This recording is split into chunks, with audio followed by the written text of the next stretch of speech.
What's up, everybody? Welcome to Podcast Now Plus. I'm Alex, and in this video, I want to go over two different things that you might have missed in the news, starting with Dragon Age. So this was in the blog post that BioWare posted yesterday, talking about the Old Republic, right? And we had heard, and they were looking for basically a different studio to kind of ship off that game to, because BioWare only wants to work on Dragon Age and Mass Effect. So yesterday, they confirmed that they did ship it off, that they did find a studio that will continue the Old Republic game. There's going to be layoffs and restructuring and all this kind of stuff, but in the blog post, it also goes on to talk about Mass Effect and Dragon Age very briefly. And for Dragon Age, it talks about building things and you continuing to kind of refine the game, and that they're excited to show more soon. Now, that's a very generic like game developer thing, but I do think you can put a little bit of weight into that. For one, we know this game is probably coming out in the next maybe 1.5 to 2 years. So I don't think it's coming out before maybe like the first half of 2024. Now, we know it actually can't come out, I think, before April, because they did their fiscal report. They talked about all the games that are going to be releasing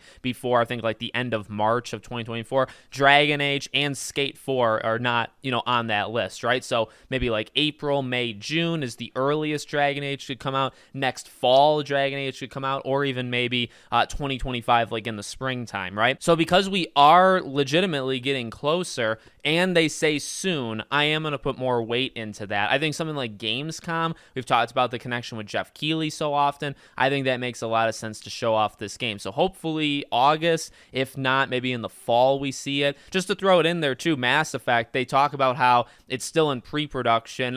I'm not worried, but I have to like understand in my own soul that Mass Effect is like 3-4 years away still, even though we got the announcement years ago. It's going to take forever to get this game. So if you've been waiting on Mass Effect, you're honestly going to have to wait, I imagine, till late 2026, maybe even 2027, which is kind of nuts if you think about it like that. So the second news story is actually on The Sims, and this has been kind of spreading around in the Sims community. I know I kind of live outside of that, but there was a job posting that talked about free-to-play, that the game is going to be a free-to-play game, and then it kind of blew up in the Sims like Twitter community. I see all these Twitter posts talking about it, and there's a lot of worry. Now, I will jump on the worrisome train, because you look at Sims and like, okay, Sims 2 is my most played Sims game like of all time. Sims 3 I played an okay amount, but not too much. But you look at Sims 3 and Sims 4, and you look at the marketplace and the currency and stuff.